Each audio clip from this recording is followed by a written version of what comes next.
हे नाथ, हे मेरे नाथ, मैं आपको भूलूं नहीं।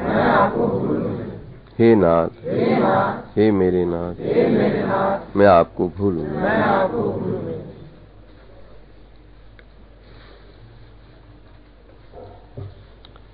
विश्वास के मंदिर पर हम बैठे हैं, बैठे तो हैं, और सच पूछो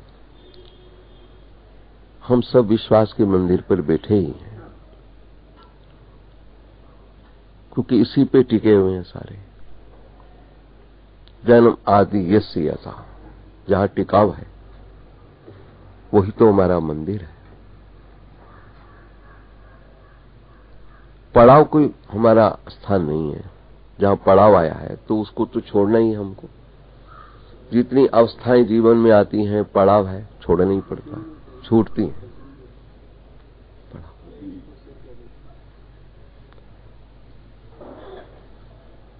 पड़ाव छूटता ही है।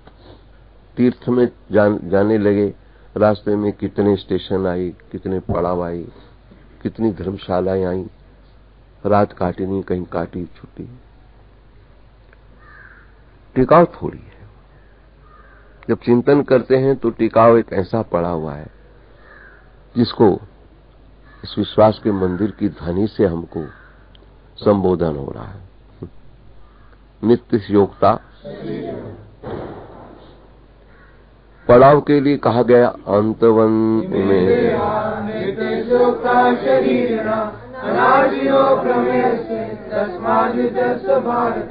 जो टिकाव है वही मंदिर है। ऐसा मंदिर है जिसको परमात्मा कह के पुकारा हुआ है।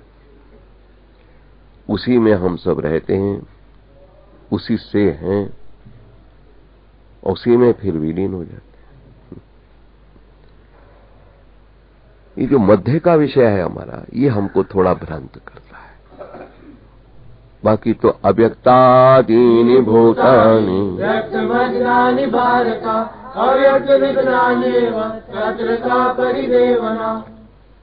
जितना भी जीव समुदाय है अव्यक्तादि। अव्यक्त शब्द परमात्मा का संबोधन है और अव्यक्त लापता का भी संबोधन है। वो पता ही नहीं कहां से आए। जो यहां आता है बिना एड्रेस के चला आता है, कि कोई एड्रेस नहीं बताता है कि मैं कहां से आया हूं, पता ही नहीं कहां से आया। जाने वाले ने भी ना बताया कि मैं कहां जा रहा हूं, बिना एड्रेस दिए चला गया। और भीतर जो है प्रसंग ऐसा जुड़ा हुआ है, इतनी चतुराई अपनी दिखाने में लगा रहता है। इस लल्लू को आने का पता नहीं, अपना जाने का पता नहीं, बीच में इसको पता लग रहा है कि मकान मेरा है, ये दुकान मेरी है, ये पैसा मेरा। बताओ, क्या ये मूर्खता का परिचय नहीं होता है? जिन्होंने इस रहस्य को समझा है वो फिर बह करके मौन की भूमि धारण कर रहा है। उसका सहज का जीवन देखा हमने, जैसे रामकृष्ण परमहंस का देखा, स्वामी विवेकानंद का देखा, स्वामी राम तीर्थ का देखा, मीरा जी का देखा, कबीरे का देखा। कतिपय कुछ ऐसी महत आत्माएं आई जिन्होंने अपने जीवन के रहस्य को समझा है और उसके बाद उनका सारा का सारा क्रियाकलाप हम लोगों के जीवन के रहस्य के उद्घाटन के लिए प्रस्तुतकरण हुआ है महाराज। भाग्य अपने हैं। जैसे मैं कहा करता हूं, मुझको 50 वर्ष होने वाले हैं तुम लोगों में बैठे हुए, और मैं कहता हूं कि हे संसार के प्राणियों, इतना समय हो गया मुझको तुम लोगों में रहते हुए। मेरे से तुमको कुछ मिला या ना मिला ये तुम्हारे भाग्य की बात है। मैं तो लुटाने में लगा ही रहा हूं, मैंने कुछ छिपाया ही नहीं अपना। लेकिन तुम लोगों से मुझे बहुत कुछ मिला है, उसके लिए मैं तुमको धन्यवाद करता हूं। क्या मिला? तुम लोग सवेरे से रात तक अपने दुख दर्द सुनाने ना आते। मानो आप लोगों ने मेरा स्वागत किया है, बड़ा विचित्र ढंग से किया है, मेरी होश ठिकाने लगा दिया आप लोग। मेरा स्वागत उस प्रकार का हुआ है यहाँ कोने में बैठे कि मेरी होश ठिकाने कर दी, और उसका सुपरिणाम मुझको ये मिला कि मैं दृढ़ होकर क्षेत्र संन्यास लेकर के बैठ ही गया। ये ठीक है। सुखी न भयं अब ही की नहीं। अब ठीक। जैसे प्रहलाद गोद में, जब नरसिंह भगवान की गोद में आए, प्रहलाद के मन में आया कि मैं पढ़ा लिखा होता तो कुछ इस रूप की स्तुति करता। भगवान ने कृपा करी तो प्रहलाद ने स्तुति करी है। भगवान पूछ रहे हैं, प्रहलाद तुमने मेरे कारण बड़े कष्ट भोगे हैं ना, तुम मेरे से वरदान मांगो, कुछ ले लो जो चाहिए, मुझे आदेय कुछ नहीं है। और प्रहलाद कितना कुशल भक्त है, पुरानी आत्मा है, कोई पूर्व अभ्यासेन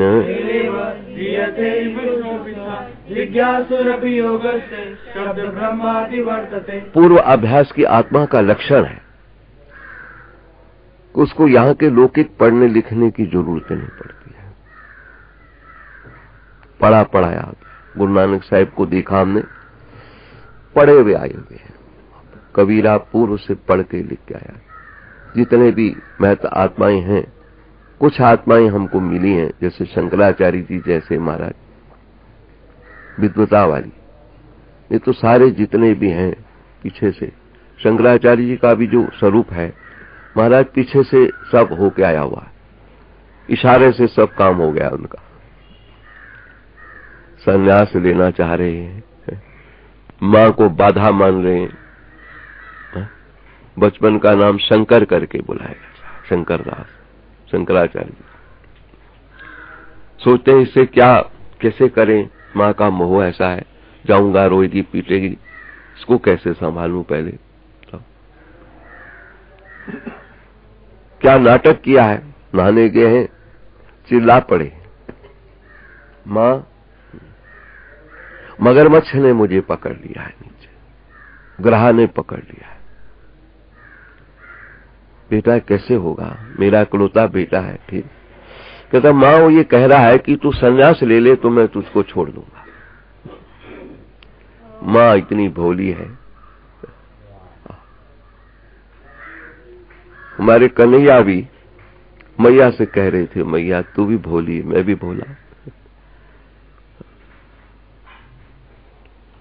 तू मैया मन की अति भोली, तू मैया मन की अति भोली, इनके कहे पति आयो, इनके कहे पति आयो।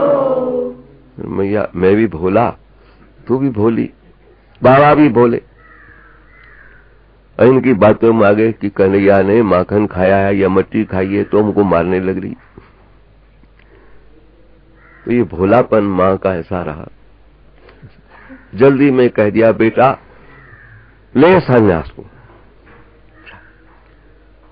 कम से कम तो कहीं मिलेगा तो सही मुझको, मेरा बेटा कहीं है।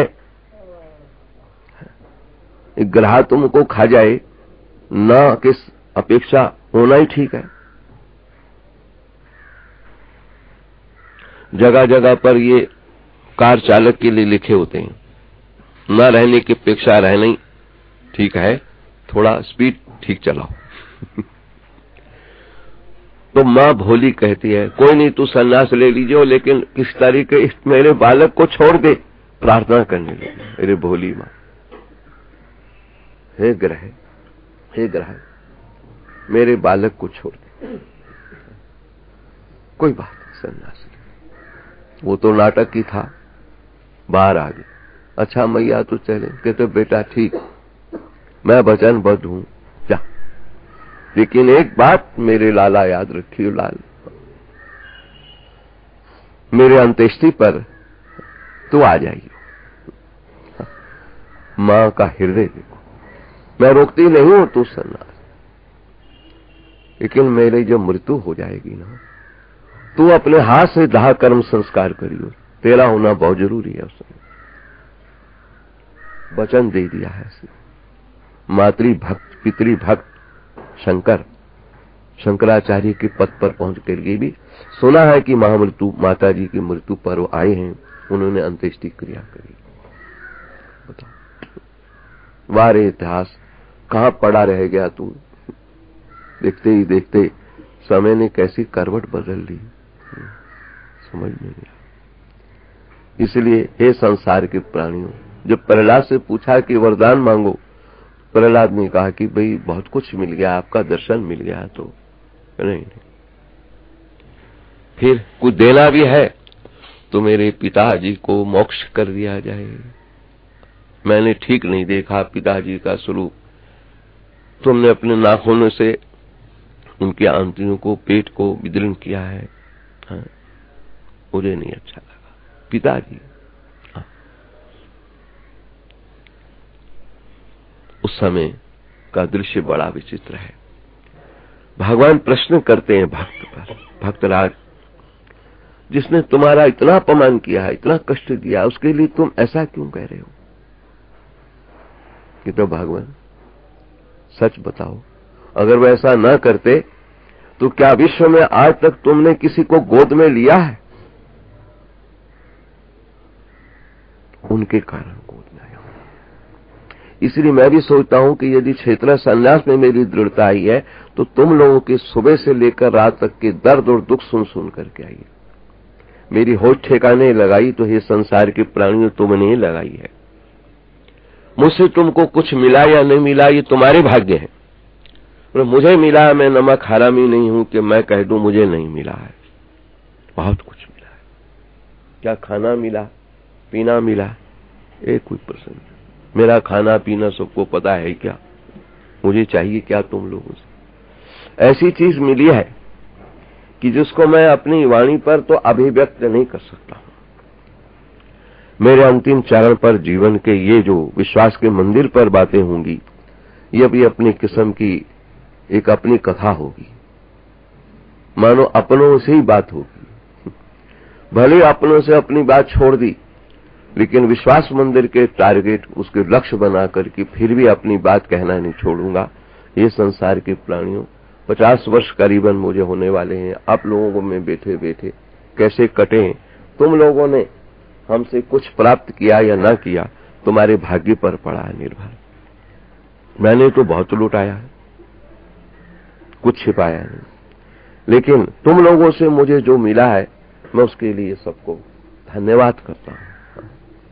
बहुत मिला है तुमसे, ना मिला होता तो आज मेरी होश ठिकाने न लगती और मैं विश्वास के मंदिर पर बैठकर, केवल विश्वास के मंदिर पर बैठकर अपनी पुकार न लगाता कि हे नाथ, हे मेरे नाथ, मैं आपको भूलूं नहीं। मिला ना होता तो ऐसा क्यों कहता?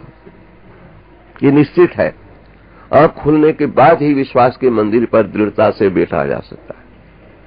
जब तक आंख बंद है तब तक तो केवल बनावटी चल रही होती है, आर्टिफिशियल, और आंख खुलती है तो पूरे रूप से बैठा जाता है।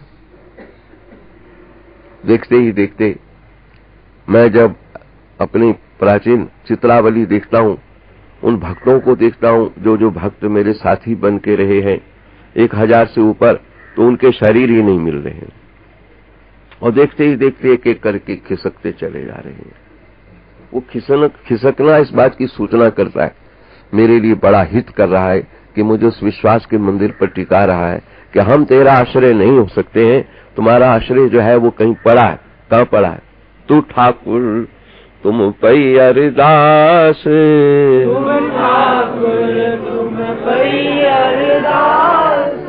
जियो पिंड सब तेरी रास, जियो पिंड सब तेरी रास, तुम मात पिता हम बालक तेरे, मात पिता हम बालक तेरे, तुम्हारी कृपा महि सुख घनेरे, तुम्हारी कृपा महि सुख घनेरे। ये जो विश्वास के मंदिर पर कोई बैठा है, भजन तुम कितना करोगे, लेकिन कभी आंख खुलेगी तो भजन बन जाएगा। तो मंदिर कितने बार जाओगे, प्रणाम करोगे, लेकिन जब आंख खुलेगी तो मंदिर पर एक बार जो झुकेगा प्रसंग उठ ही नहीं पाएगा, सिर झुका ही पड़ा दिखाई देगा। कैसे झुकेगा? नमस्यंतस्य मां भक्त्या नित्ययुक्ता उपासते, झुकता रहेगा, उठता रहेगा, झुकता रहेगा, उठता रहेगा, लेकिन जब झुकेगा ना ठीक तरह से तो फिर ये नहीं कि हर वक्त वहीं पड़ा रहेगा,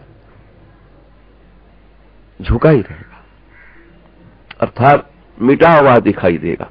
जिसको जड़ भरत राजा राहुगण को उपदेश कर रहे थे। राहु गणित तपसा न याति, न जय जया निर्वपणाद ग्रहद्वा न छंदसा, नैव जल अग्नि सूर्य बिना महत पाद रजोभिषेकम। झुक गया सो झुक गया। झुकने में क्या होगा पता? मंगल भवन अमंगल हारी, उमा सहित जय जपत पुरारी, किसी भी देश काल परिस्थिति अवस्था के समुपस्थित हो जाने पर उसको लगता है कि मंगल है, बहुत अच्छा है। एक कहानी आती है हमारा, बड़ा आनंद देती है। एक राजा का प्राइवेट सेक्रेटरी था, मंत्री था, उसको भगवान पर इतनी आस्था थी, हर वक्त यही बोलता रहता था, जो कुछ करते हैं भगवान अच्छा ही करते हैं। बोलो, जो कुछ करते हैं अच्छा, बात बात में बस भगवान अच्छा ही करते हैं।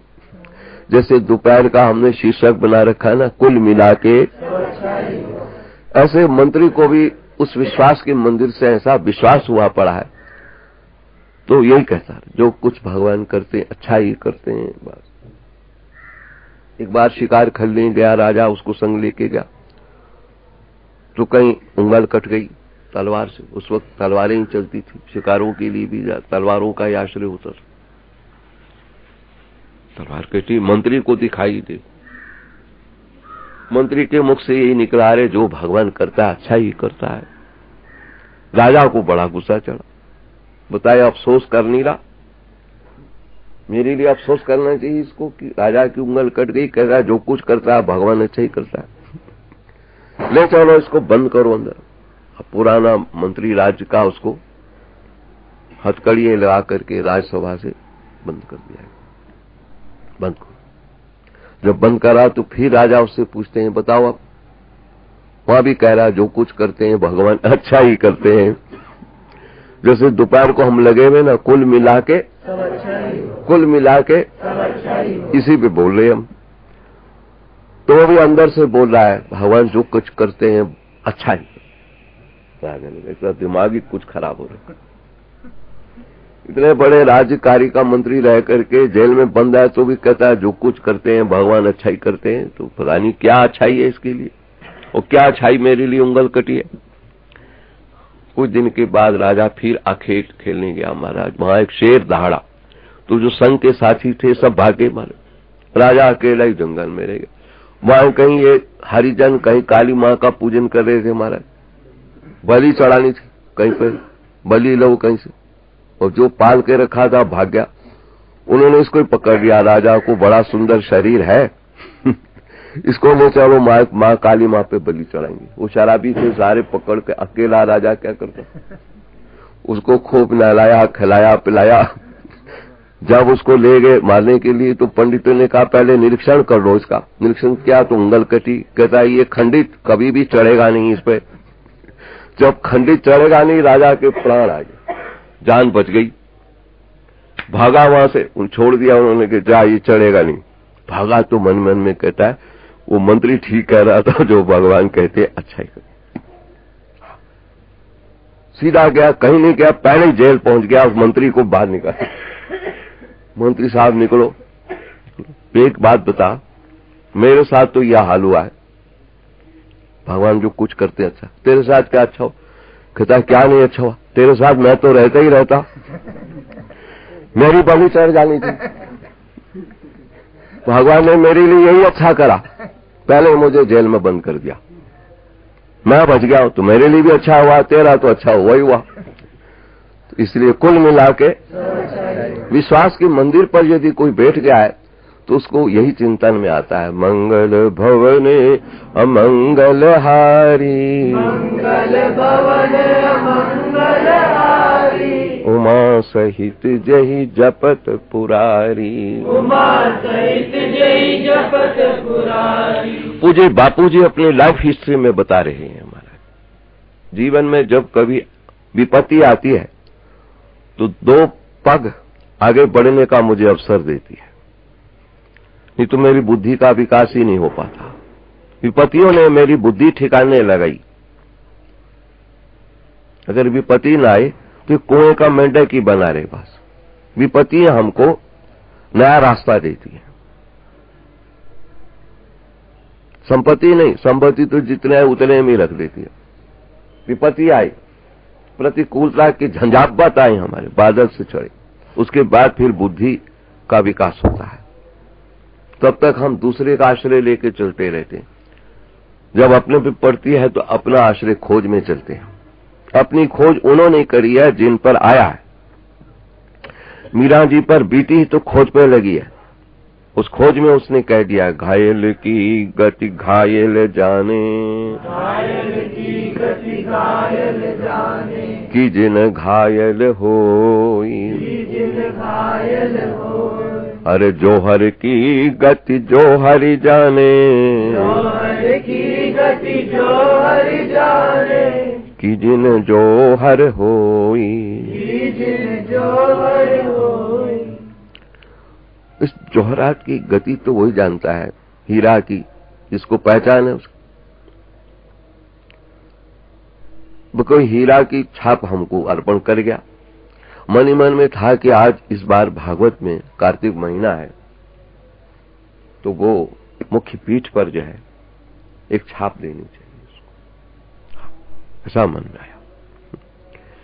फिर आया कि चलो और तो सब छोड़ो, 2 उनके साथ और भी आ रखे हैं। वो यूं ना कहें कि हमको मिल गई उनको नहीं मिली। ब्राह्मण है, बड़े क्षेत्र से आए हुए हैं, कैसा भी है, हम तो उनको भागवत आचार्य मूल पाठ कर रहा, उसकी भी महिमा अपने किस्म। वो हीरा की छाप दे गया। कोई मन में यही था कि एक छाप उसको, वो थी लेडीज। तो हमने एक को दी, भाई जाकर के कहीं पता करा, इसकी जगह पर जेंट्स छाप लिया। आप जिसको दिखाने ले गया कहता ये कीमती है, पहले उसने कुछ कहा फिर कुछ कहा, कुछ ले गया, कहता बाबा इसको रहने ही दीजिए, अब इसको नहीं देना, आराम से कहीं ना कहीं स्वरूप बनाएंगे। इतने में कोई सुन रहा था कि एक जेंट्स छाप चाहिए, वो वैसे ही ले आया छाप, बाबा ये आप अपना मुख्य पीठ वाले के लिए छाप ये दे देना। अब हमने कहा वो जो पड़ी है उसको दे करके 2 छापे और मंगाएंगे हम, उनका भी काम बन गया। तो महाराज जो कुछ भी होता है ना, कुल मिला के अपने जीवन का तो यही अनुभव रहा है कि कहीं ऐसा कोई प्रसंग नहीं जो अमंगलमय हो जाए। क्योंकि हम पर जो बीतती रहती है उस प्रसंगों को मैं सोचता हूं भगवान हमको बहुत कुछ इसी में देते। बताओ, पूज्य बापूजी कह रहे हैं कि विपत्ति और प्रतिकूलता साधक के जीवन का वो सच्चा श्रृंगार है, सचता है उससे। अगर सारे सम्मान करने में लगे रहेंगे तो बुद्धि का विकास नहीं होगा। किसी न किसी को अपमान भी करना चाहिए ताकि बुद्धि का प्रखर विकास हो। बच्चे को ज्यादा लाड मिलता रहेगा तो बच्चा आगे बढ़ेगा ही नहीं, कभी उसको मारपीट भी होनी चाहिए मां के द्वारा, अब ठीक चलेगा।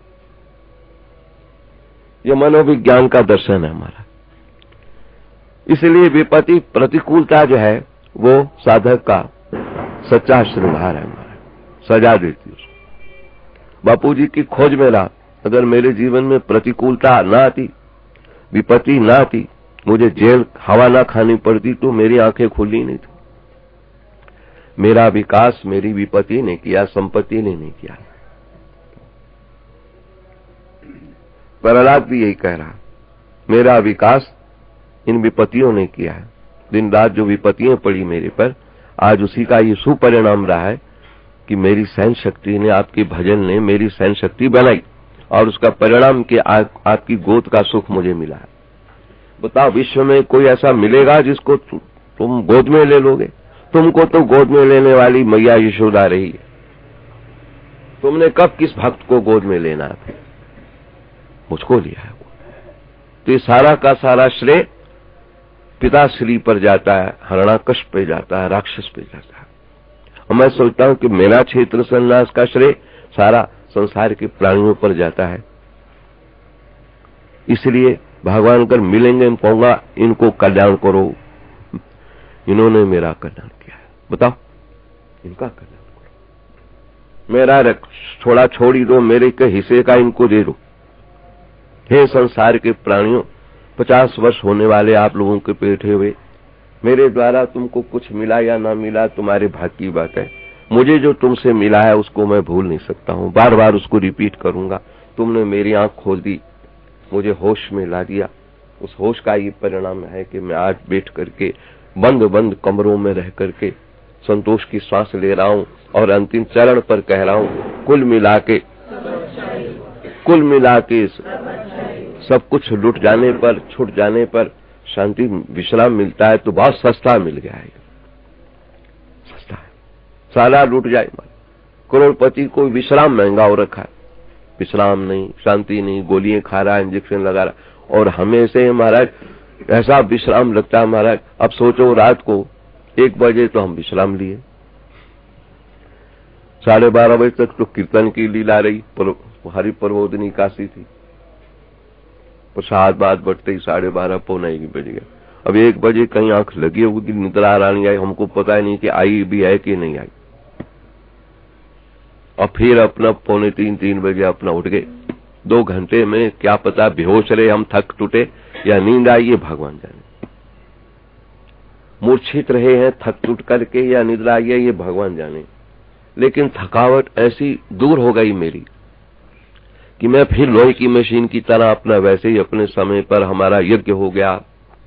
15 मिनट लेट प्रसंग रहा तो मैंने 15 मिनट सवेरे जो 4:30 से 5 तक मैं संत का दर्शन कराता हूं, 15 मिनट उसी में मैंने काट कर दिए अपनी।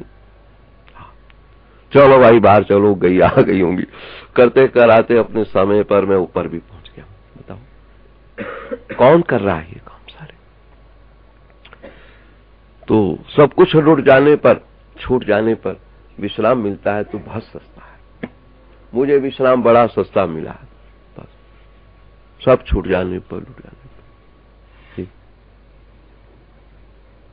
विपत्ति और प्रतिकूलता साधक की श्रृंगार की जननी है, माँ है। जैसे माँ साज संभाल करती है, ऐसे जीवन में विपत्ति न आए तो फिर आगे का रास्ता नहीं मिलता है, कैसे चलेंगे। जैसे लकड़ियों में आग छिपी होती है, दिया सलाई जलानी पड़ती है तब कहीं आग प्रकट होती है। ऐसे जीवन में बहुत कुछ पड़ा होता है, विपत्ति रूपी भी दिया सलाई लगनी चाहिए उसमें, तब फिर उसमें से नया कहीं प्रसंग प्रखरित होता है। नहीं तो वहीं का वहीं पड़ा रह जाता है। बुद्धि के विकास के लिए मेरी दृष्टि में विपत्ति और प्रतिकूलता इतनी अनिवार्य चीज है। जैसे खाना खाने के बाद तुम लोग सोचते हो पानी पीना अनिवार्य है, आयुर्वेदिक कहता है 1 घंटे बाद पानी पियो। ऐसे जीवन में विपत्ति और प्रतिकूलता रूपी दिया सलाई भी लगनी चाहिए जीवन में, जिससे कि भीतर पड़ा हुआ प्रसंग हमारा उस चेतना में आ जाए। हमारे भीतर बहुत कुछ पड़ा रहता है। मानव जीवन निधि का भंडार है, शास्त्र का कहना है, लेकिन वो छिपी रहती है जब तक कोई उसको प्रकट न करे, निकाले नहीं। हमारे यहाँ पुरुषार्थ का स्वरूप भी इसीलिए रखा गया, पुरुषार्थ करो, पुरुषार्थ ही दिया सलाई है, जिससे भीतर से तुम्हारे प्रसंग छिड़ करके तुमको किसी का आश्रय न करा के स्वावलंबी बन पाओ कभी। तब तक तुम परालंबी बने रहोगे, पराधीन बने रहोगे, जब तक तुम्हारी विपत्ति तुम्हारे सामने नहीं आएगी। अपने कदमों पे खड़ा होने के लिए विपत्ति बहुत जरूरी है, प्रतिकूलता बहुत जरूरी है। बुद्धि का विकास, जो माँ बाप अपने बच्चों के लिए पैसा बहुत छोड़ के जाते हैं, वो उनका जीवन बर्बाद हो जाता है। हमारा कईयों को देखा, माँ बाप को रहते रहते अपने बेटे के प्रति भावना चाहिए कि कुछ करके दिखाओ, कुछ कमा के लाओ हमारे लिए। हम तब माने कि तुम हमारी संपत्ति की रक्षा कर सकते हो, और नहीं तो बेकार है तुम्हारे लिए संचित करना। हमारे शास्त्रों ने पुरुषार्थ बल को भी बड़ा प्रश्रय दिया। पुरुषार्थ को शिथिल मत होने दो जीवन में, और परमात्मा को आने मत दो, और परार्थ पर संतोष ले लो। ये 3 प्रसंग ऐसे मिले हमको शास्त्रों के आधार पर। इसका अगर अनुचिंतन हम कर लें तो जीवन की दीवार इसी पे खड़ी करके और हम सब कहना शुरू कर देंगे हर दशा में, कुल मिला के